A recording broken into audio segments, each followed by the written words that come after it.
One of my favorite sayings is by Harry Truman, who said, "It's amazing how much you can get accomplished if you're not worried about who gets credit for it."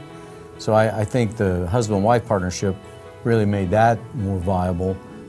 I can't say we solved all of them, but we solved several problems that other people have been unsuccessful in solving.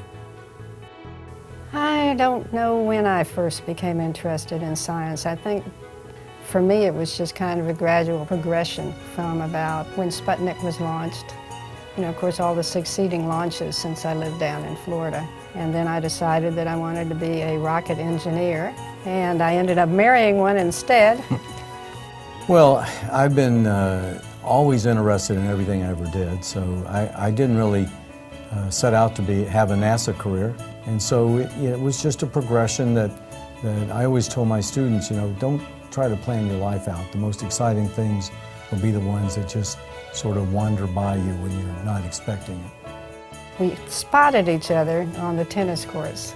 I noticed this somewhat attractive young man with actually nice-looking legs, my dear, and playing on the court next to me. And I found out later that he had noticed me on the other court. So that's how we first saw each other. Asked for a date, finally manipulated one, and she beat me on the tennis court, 6-love, 6-love, and I was determined to get a game from her, so I've been still trying years later. I applied to NASA to work the first time as a co-op from Florida State University, and it worked out fantastic. That's where I really learned that I had a love for materials science, was because they had a very big materials research and development lab. Well, we decided when we left NASA that we wanted to work together, and so that's when we went to the University of Tennessee Space Institute.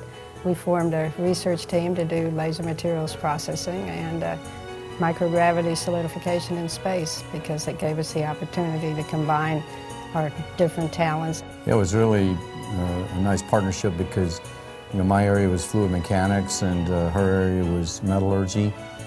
We were doing processing of materials using lasers. That was our first big endeavor together. We would have been good research partners even if we hadn't been married, I think. Mm-hmm. We were learning every day. It was a new field. We went from knowing very little about laser interaction with materials to probably being one of the best groups in the United States. So, when you're good at something and things are going well and people big companies are paying you to do work for them and they appreciate what you do, you see all kinds of new things, and that's what leads to innovation and invention and the things that make being a scientist so much fun. Well, the research accomplishment I would pick that makes me proudest is our little solutal Bernard cells. And I think what was interesting, we were trying to understand concentration-driven instabilities in fluids. It was a beautiful piece of work. That's the research side. The practical side, there are all kinds of things that we did, treating the beds of gravel hauling trucks and making a lawnmower blade that would last 8 times as long as another blade, and all that by just trying new things using the treatment of different materials with lasers. I would really like for people to appreciate the use and how beneficial the use of lasers and such can be. On the more personal level, I'd like people to just understand and realize how much fun it is. And you put in a heck of a lot of hard work and hours and hours and hours, and then you get that eureka moment when you finally have the right processing parameters, or you see your experiment, the video coming down from space. That makes it all worthwhile.